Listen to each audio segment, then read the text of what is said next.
Hello, I am Nils Inge Brudberg, and I will, over the next 50 minutes, present the Program Management Office, DSOP, which I'm heading on behalf of the finance industry in Norway. The name of this program, DSOP, is Norwegian and doesn't translate well, but it means digital collaboration between finance industry and public sector. The idea of such a cross-sector program originally came from the finance sector some years back. The Norwegian banks have a long tradition of cooperation, even though, of course, also compete for the same customers. Their track record in building infrastructure and how they are organized with Finance Norway as a representative for all Norwegian banks and insurance companies makes it a natural first partner for public sector. Without this setup, the different public sector authorities would have had to set up a project with each of the 130 banks in Norway. Before I switch to the agenda for this presentation on the next slide, let me draw your attention to the logos at the bottom of this title page. These logos represent the current members of the DSOP program, and hence the members are of the PMO. Let me briefly go through each one, from left to right. Tax authorities brings in most of the money, for example, income tax that is spent by other authorities. Finance Norway is, as mentioned above, representing all the banks and insurance companies in Norway.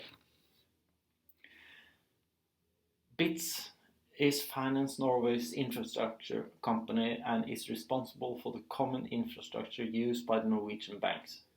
Because the first DSOP project involved the banks, DSOP found its natural home here. The Brønnøysund Registry Center and Altinn, many public registries are located here, and Altinn is key function in Norway's automated process for digital tax statements. We don't have to fill in a tax statement every year. All we have to do is go to Altinn and look at the statement the government has prepared for each one of us. Unless we change it, this becomes the tax statement for which the actual tax to be paid is calculated. The police does the same thing you expect the police to do in all countries and does not need further introduction now. In a few minutes I will describe how each of these authorities are involved in the different DSOP projects. The Norwegian Labour and Welfare Service, NAV. Some years back, Norway decided to merge the social security functions with the labor administration functions, and this became NAV. NAV is listed as the last member of DSOP, but NAV spends most of the money the tax authorities brings in, so you could say last but not least.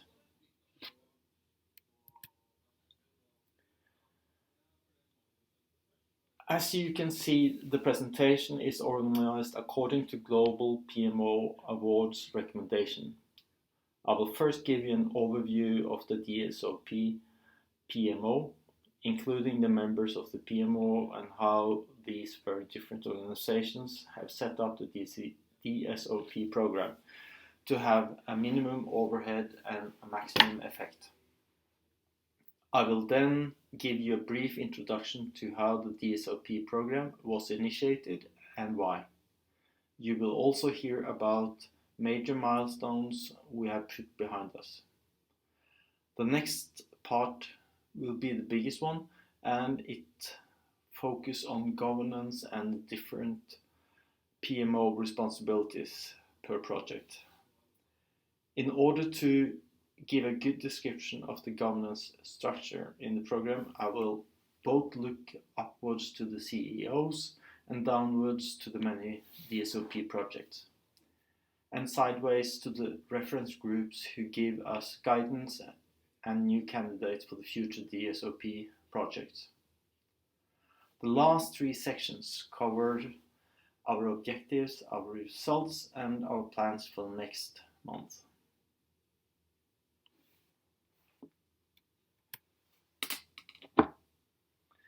Now, let's get started with a brief overview of the DSOP program and the PMO.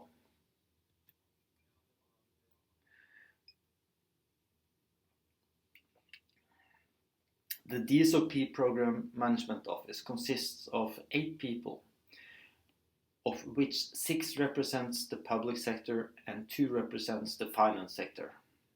On the left-hand side of the slide, you see 6 people from the public sector representing Norwegian tax authorities, Brønnøysund, the Norwegian Labour and Welfare Service, NAV, and the Norwegian Police. On the right-hand side, you see 2 of us representing Finance Norway and BITS, and as previously explained, we represent all banks and insurance companies in Norway.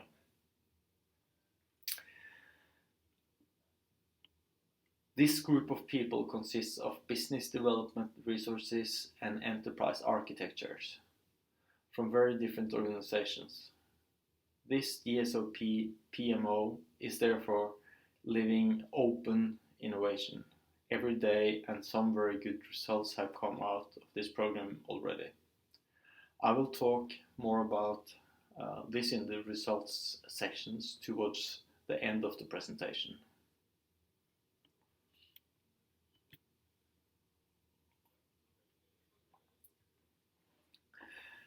When setting up this cross-sector program, it was a key success factor to recognize the fact that each member has its own process for innovation, allocating resources to projects going from test to production, and so on and so forth.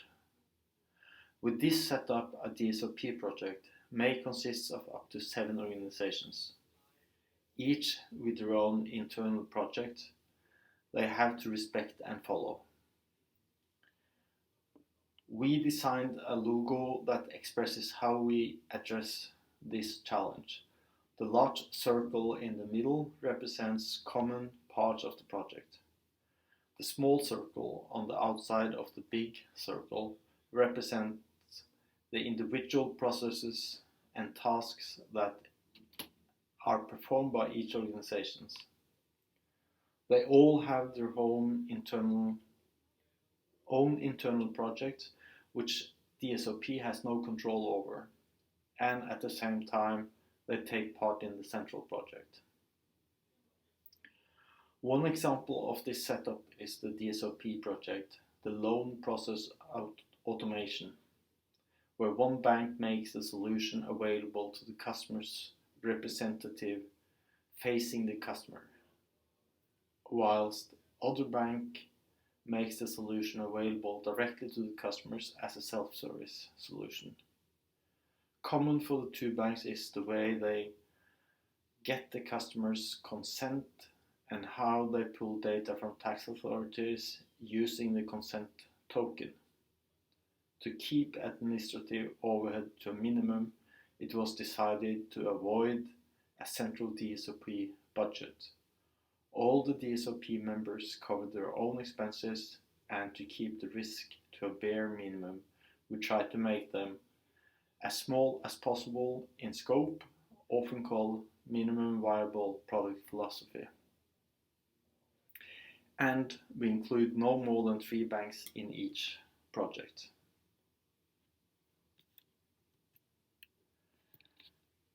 Okay, so now you know a little bit about the DSOP program and the current members, but how did it all start? DSOP was established January 2016, and with the 3 first projects launched in mid-2016. From the start, it was the bank side of Finance Norway, tax authorities, and the National Registry, Brønnøysund, which participated from the start. Police and NAV joined in with new projects during autumn of 2017, together with the insurance side of Finance Norway, As number of participants have grown, the way of working have been adjusted.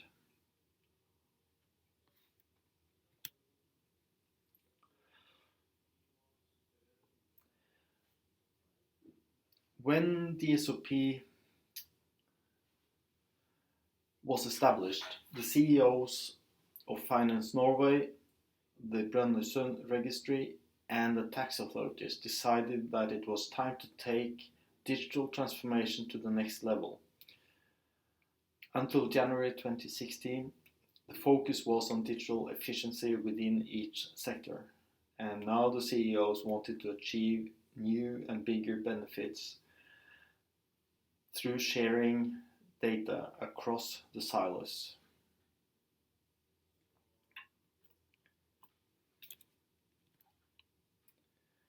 A key success factor for DSOP has been the senior sponsorship. One expression of the executive sponsorship was the article printed in Norway's biggest newspaper in June last year. Norway's Ministry of Finance, Siv Jensen, was introduced to the DSOP program by the three CEOs, and she was especially impressed by the live demo of the loan application process. The sharing of account information goes both ways. Not only do the banks send account information to the public sector when, for example, the police has a person or a company under investigation, but the tax authorities also sends to the banks data that is relevant for the credit check they perform for each loan application. Sometimes the banks are data consumers, and sometimes the banks are data providers. In Norway, we do have strict rules for sharing sensitive personal data like account information. The key to enabling this sharing of data is therefore either the user consent or the request is authorized by the law.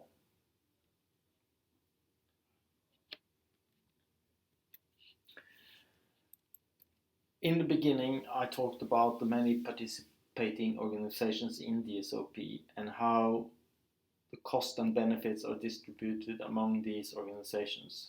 On top of these principles, the DSOP program also needs a governance structure.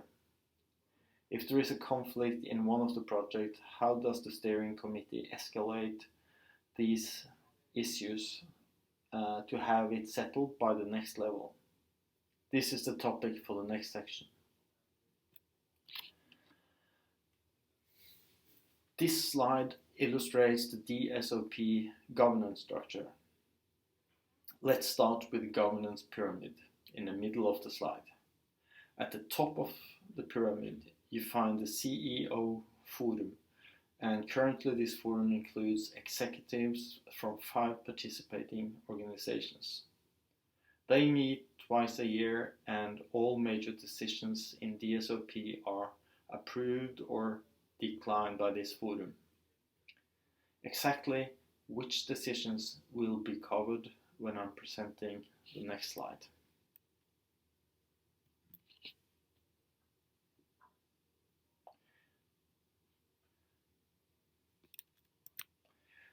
Next level down in the pyramid, you see the DSOP steering committee. This group consists of senior management from the same organizations, and they meet every month. They have extensive authorities to initiate, stop projects, and handle escalated issues from the projects via our DSOP PMO. In addition to handling escalated issues from the ongoing projects, PMO meets bi-weekly to manage ID process and rigging new projects. There will be more on PMO responsibilities later in the presentations. As illustrated on the left and right-hand side of this slide, PMO also takes input from the different sectors. Initially, DSOP started with the banks, and now the program has been expanded to include insurance companies. on the public sector side, DSOP started with Ministry of Trade, Industry and Fisheries, and the Ministry of Finance. As mentioned earlier, the public sector has also been expanded to include the Ministry of Justice and Public Security, the Ministry of Labour and Social Affairs.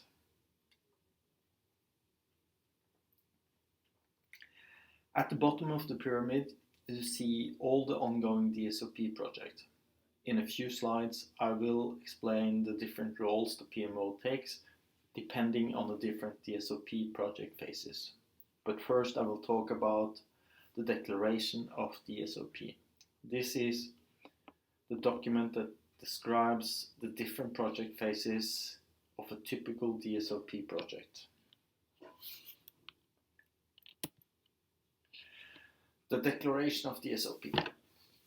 When actually the DSOP project had been launched and the partnership was put to the first test, the partner decided to write down some common rules of engagement.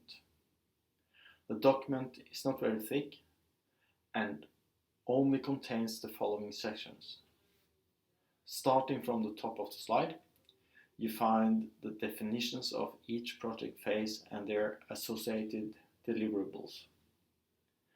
In the box on the left-hand side, you see a list of all decisions gates and who has the authority to approve transition through the different defined project phases. Finally, on the right-hand side, you see some basic rules for communicating to the press on behalf of the program. Now, let me take the different project phases listed at the top of this slide and describe PMO's responsibility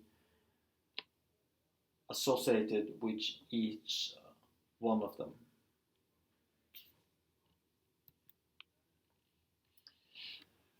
First project phase out is the ideation phase, and the first examples are taken from the current ID, the process following the death of a person.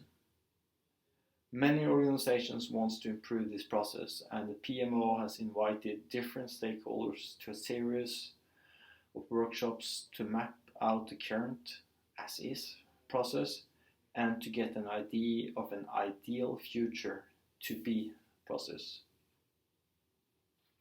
We also asked for input on what to define as a first minimum viable product.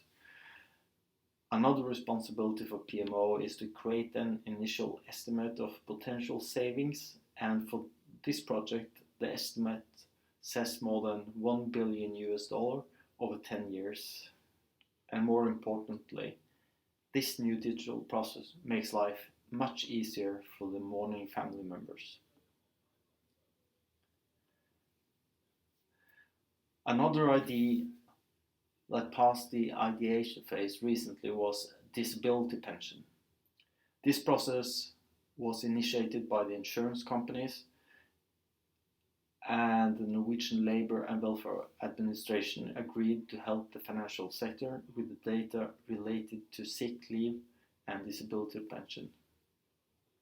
The ideation process included the same type of activities as described in the previous example, but it's worth mentioning that PMO in this example also prepared recommendation to proceed to the next phase, to the DSOP steering committee. After the steering committee had approved this transition to the concept phase, PMO was also responsible for getting the project started. Project leader, steering committee, and kickoff.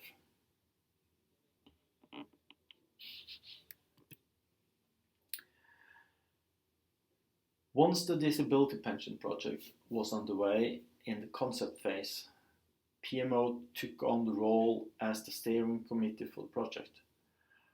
The project leader met regularly with the PMO to give a status and ask for assistance when there were issues in the project.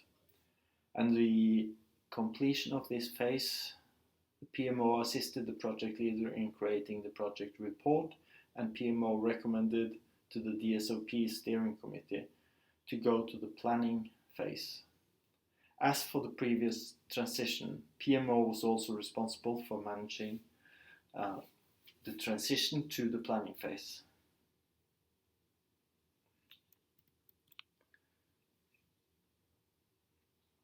To illustrate the types of PMO activities associated with the next two phases, we have picked the control information project.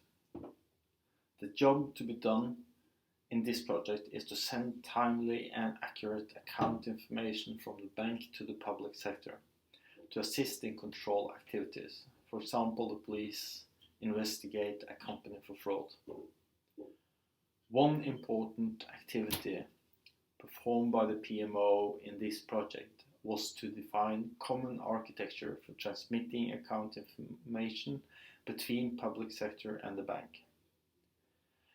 PMO observed that different DSOP projects landed on different solutions for communication account information, and the banks refused to implement different processes for sending the same type of information depending on the receiving part in public sector. PMO therefore facilitated a process in which the entire public sector discussed this challenge and agreed to one common architecture for all DSOP projects. With this common set of principles for communication in the DSOP program, the project could finally proceed and start developing the actual code. DSOP was the first program to need this standardization, but this work will now proceed with the goal of making it standard for Norway.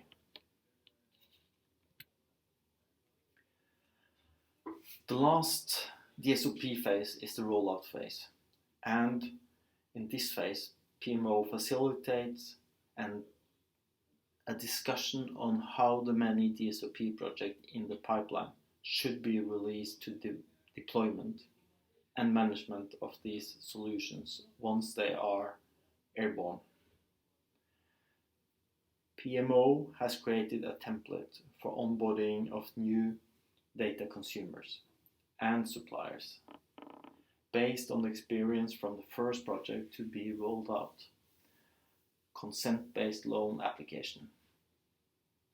Finance Norway has accepted to establish a support organization for this specific DSOP project. Both public sector and the banks can call this support organization for support. PMO is currently facilitating discussions on how the upcoming rollout should be managed by Finance Norway as the first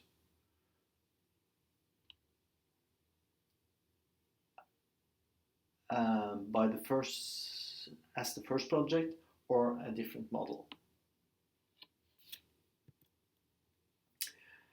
Okay, so now you know some of the typical activities we do in our DSOP PMO, but why do we do these activities? What are the high-level objectives? PMO mission is to realize benefits in the finance sector, public sector, and for general public in Norway through the sharing of data.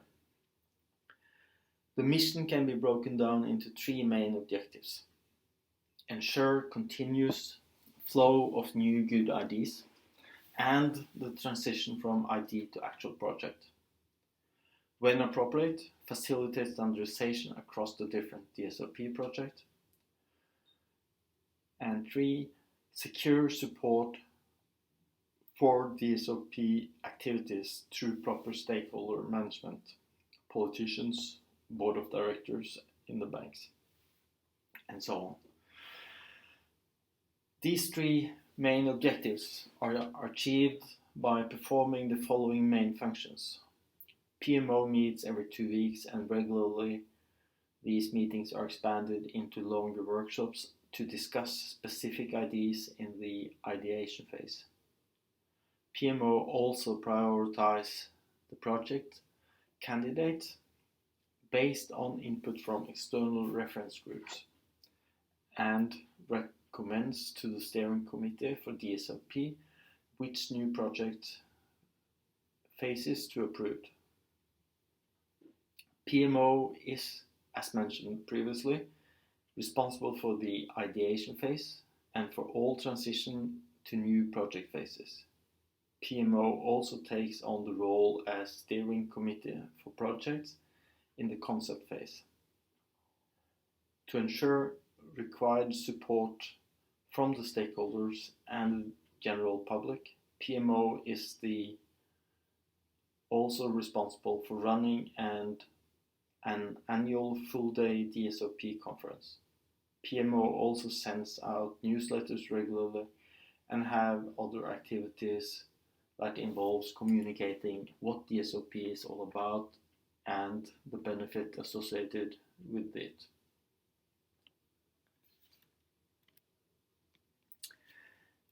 Given the objective I just talked about, what has the DSOP PMO achieved in the more than 2 years it has existed?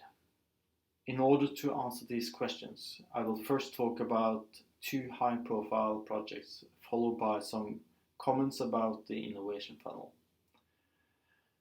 I cannot really explain what DSOP PMO has achieved without bringing to your attention the fact that one of the intangible but very important results of this PMO work is the setup and the culture of collaboration introduced by the DSOP program. This open innovation approach to working together across silos gives us reasons to be really optimistic about the other collaboration projects that will follow from the DSOP in the future.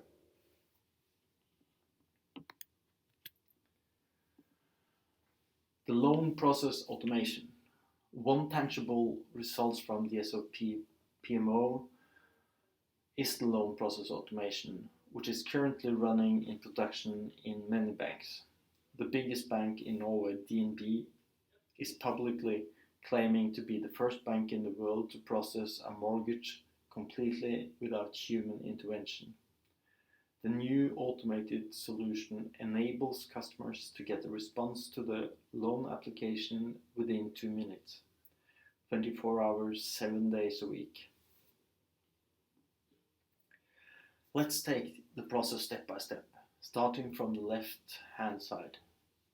The customers first give their consent to the bank, allowing them to pull the credit scoring data from the tax authorities on their behalf.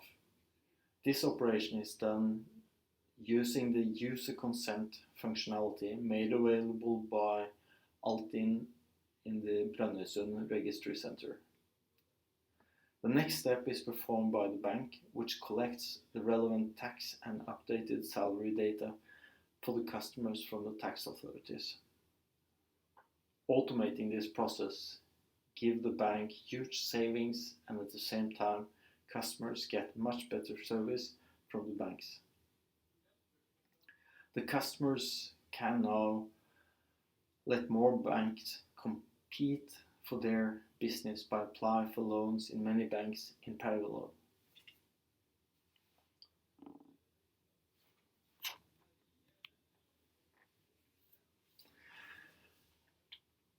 This project was initiated by DSOP because the tax authorities wanted something in return for their effort in delivering huge benefits to the banks in the project.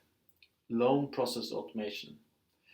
The job to be done in this project is to send timely and accurate account information from the banks to the public sector, to assist in control activities, for example, the police investigating a company for fraud. The current process involves a lot of manual work on both sides, and as illustrated on the left-hand side of the slide. The requester has no standard way to ask for the information, and the banks who get these requests have no standard way to respond. In one example from the police department, it took 3 weeks to get the account information they had asked for, and they received the response on many different formats: PDF, Excel, Word, etc. With the automated digitalized process shown on the right hand side, there will be major efficiency gains and the data quality will also improve. To summarize, this project will deliver a benefit to the authorities by enabling at least 10 times as many checks of account information from banks per year. By preventing fraud and catching the crooks, this project also secures the Norwegian welfare system, a benefit for all the citizens of Norway. One of the hidden gems of this control information project is the car register. This register was originally established by the banks and for the banks to ensure that all accounts used in a payment transaction were valid and active. It contains all the accounts for all the banks in Norway, and they are required to continually update the register.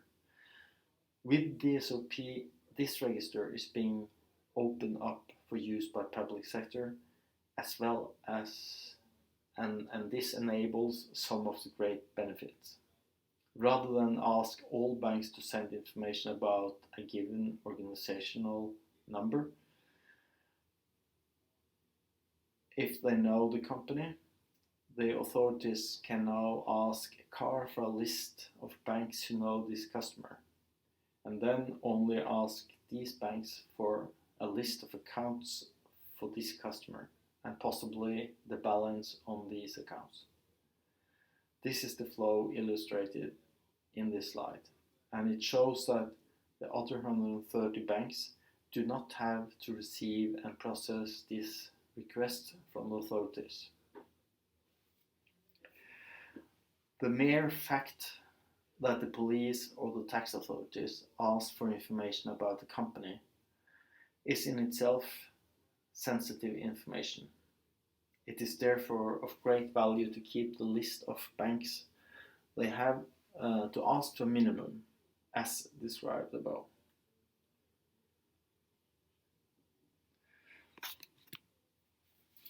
The innovation funnel. In addition to the delivered and ongoing projects, PMO has also been responsible for a healthy innovation funnel. In this slide, I want to briefly explain that what PMO is looking for when evaluating new ideas. A key point is to keep the project small, and by sticking to this rule, reduce the consequence of failure and being able to demonstrate value quickly. The idea of improving the process following a person's death is one example of an idea that looked very promising in the innovation funnel. Another interesting idea is to enable auditors to tap into the same flow of account information that the banks are building for the public sector. They also need this information, and their clients currently give them their consent to get the account information from the banks. But today this is a very manual process. Reusing already developed code for new purposes is a key benefit of the DSOP program, and at this point in time we have enough functionality available to really see the potential of such reuse of functionality. As mentioned in the slide, there are many other promising ideas in the innovation funnel that the PMO is working on.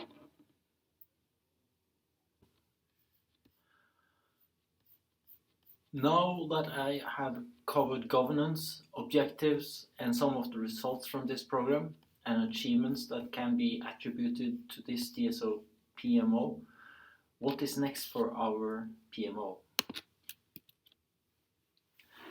Focus area number 1 for DSOP PMO in the next 12-month period is to realize the expected benefits by successfully delivering the ongoing projects and enabling the recently established DSOP Operations Center to take over responsibility for new projects as they come out successfully pilot. It is also an important objective to launch good new projects, and especially the ones that can utilize already developed functionality in new areas. The process following the death of a family member is an example of a new project with many different stakeholders and huge potential benefit. As a last objective worth mentioning, PMO will work for increased maturity of the DSOP program and its associated PMO. We need more effective collaboration tools, and there is a plan for increased emphasis on the lessons learned, input from the many DSOP projects to identify opportunities for improvement.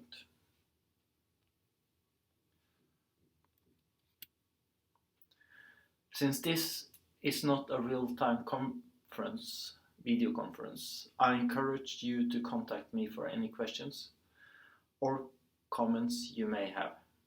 My contact details are included on this last slide. Thank you for listening to this recorded presentation.